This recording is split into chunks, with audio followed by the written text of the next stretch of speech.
Hi, I'm Jennifer Mull from Backwoods in Austin, Texas. Today we're going to talk about the differences and uses of different types of boots, those that go higher up on the ankle and those that are lower.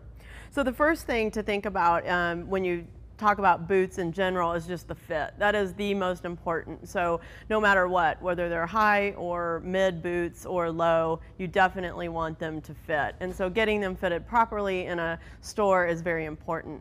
Beyond that, it does start with kind of what the use is for the boot. So if you're going into rugged terrain, you often might want a more a higher boot. So you're going to go with something more like this, high, or a mid boot that actually does come up over the ankle to some degree.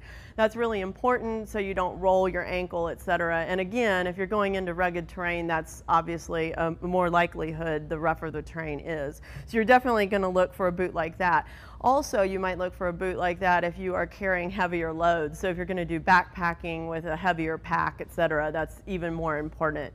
So again, you have a high boot. This comes up obviously higher on the ankle. You have a mid boot. And then lastly, you have what is called a low shoe.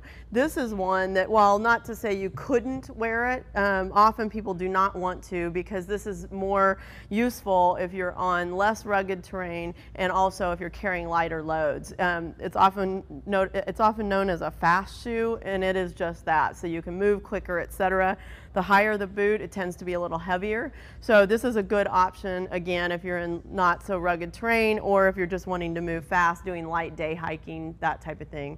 Lastly, the thing that you might have noticed is that with all these boots, there's a combination of things. So you can have different materials in the boots. Some synthetic. This is has a lot of synthetic on it, and this is a full leather boot. And that in and of itself can provide different amounts of support.